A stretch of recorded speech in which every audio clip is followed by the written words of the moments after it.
নির্বাচন যদি কোনোদিন বাংলাদেশে হয় তাহলে তা আওয়ামী লীগ সহই হতে হবে, সেটাই দেশি বিদেশিদের চাওয়া। এখন আমি বরাবর যেমনটা বলে এসেছি, আমি মনে করি না ইউনূস সরকারের নির্বাচন দেওয়ার কোনো ইচ্ছা আছে, কিংবা নির্বাচন দিতে প্রয়োজনীয় কোনো কাজ তারা এখনো অবধি শুরু করেছেন বলেও আমি মনে করি না। বিবিসির সঙ্গে প্রধান উপদেষ্টার যে সাক্ষাৎকারটি সোমবার প্রকাশিত হয়েছে তাতেও দেখবেন উনি নিজেই বলছেন সংস্কার এখনো শুরুই করেন নাই তারা। 7 মাস এভাবে পার করার পর কবে সংস্কার আর কবে নির্বাচন হবে তা তো নিশ্চয়ই আপনিও আমার মতোই স্পষ্ট করেই বুঝতে পারছেন। তবে এটা ক্রমেই পরিষ্কার হচ্ছে যে বিদেশিরা এসে জিজ্ঞেস করলেই ডক্টর ইউনূসকে যেমন মুখস্থ বলে যেতে হচ্ছে যে এবছরের শেষে নির্বাচন হতে পারে কিংবা আগামী বছরের মাঝামাঝি, তেমনি তাকে একটা অংশগ্রহণমূলক নির্বাচনের কথাও বলতে হচ্ছে। বিবিসির সঙ্গে সে সাক্ষাৎকারে প্রধান উপদেষ্টা বলেছেন দেশে অপরাধ বাড়েনি, উনার কাছে হিসাব আছে।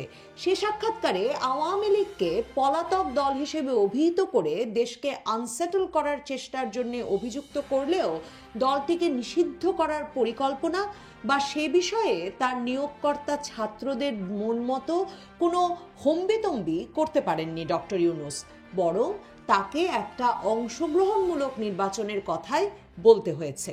বিবিসি বাংলার সম্পাদক মীর সাব্বির তাকে জিজ্ঞেস করেছিলেন আওয়ামী লীগ নিষিদ্ধ হবে কিনা, রাজনীতি করবে কিনা, নির্বাচনে অংশ নেবে কিনা।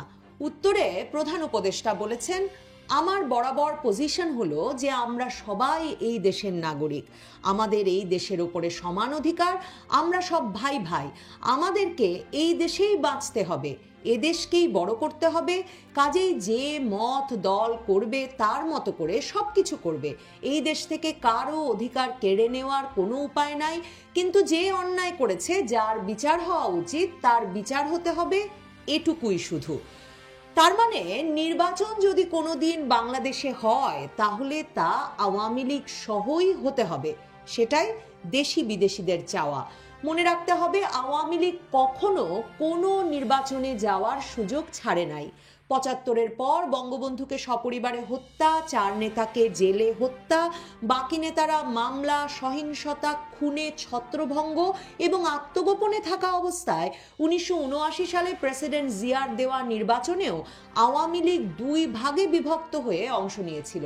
1979 সালের নির্বাচনে তখন ক্ষমতাসীন বিএনপি 207টি আসন পেয়ে 2/3 সংখ্যাগরিষ্ঠতা পায়, আর আব্দুল মালেক উকিলের নেতৃত্বে থাকা আওয়ামী লীগ 39টি আসনে জয়ী হয়।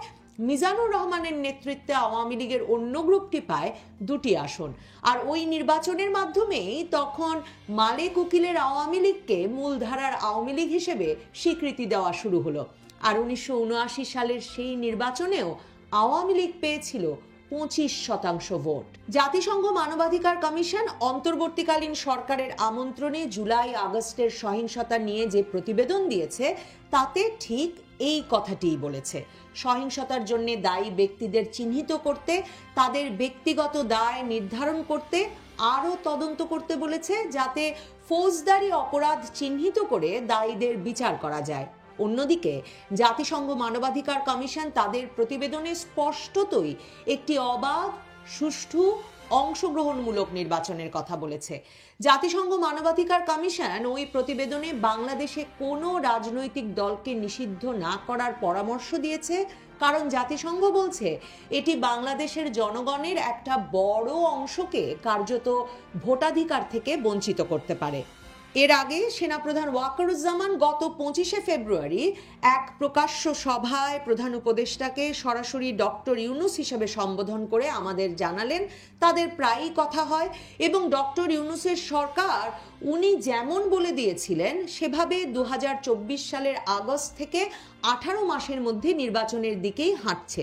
তার মানে নির্বাচন করে ফেলার তাড়া সেনাপ্রধানের দিক থেকেও আছে, কারণ এটা স্পষ্ট যে সেনাপ্রধান ভাবছেন নির্বাচন করাই ডক্টর ইউনূস সরকারের প্রধান অ্যাসাইনমেন্ট।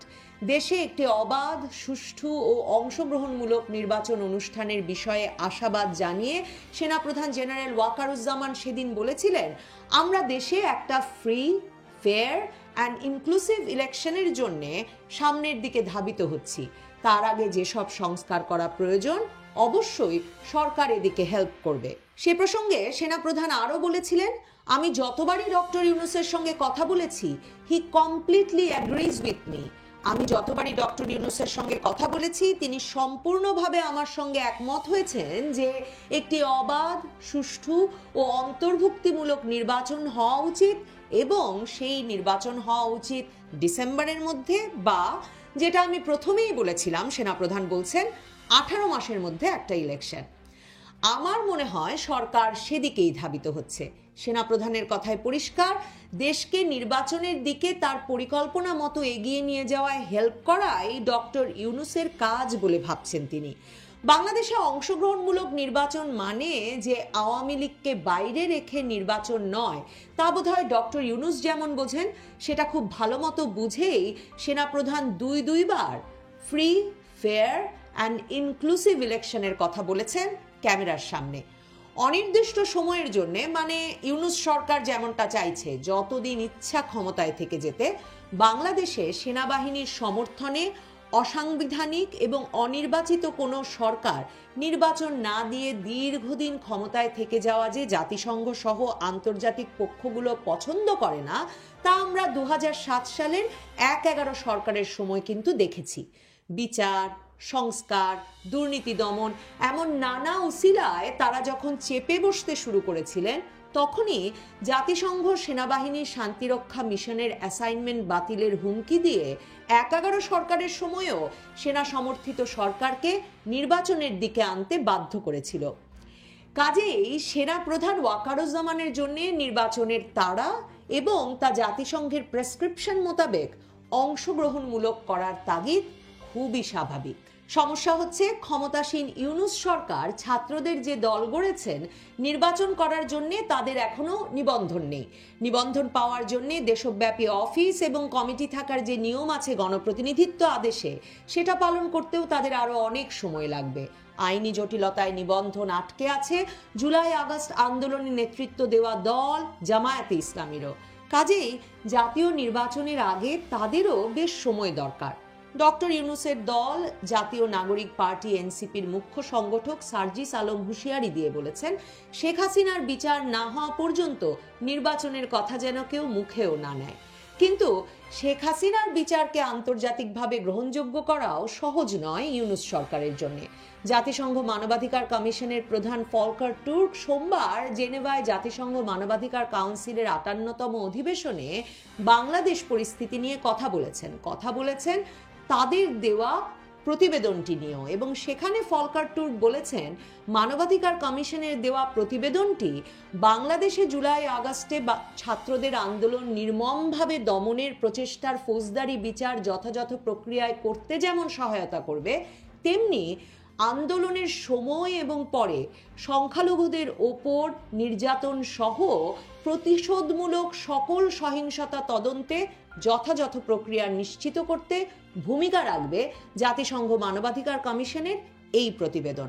কাজেই অবস্থা দৃষ্টে মনে হচ্ছে, আওয়ামী লীগ ছাড়া নির্বাচন যেমন মানবে না এরা, তেমনি শেখ হাসিনার বিচারের কথা বলবেন, কিন্তু পুলিশ হত্যা আর সংখ্যালঘু নির্যাতনের বিচার করবেন না, তাও মানবে না জাতিসংঘ সহ আন্তর্জাতিক পক্ষগুলো।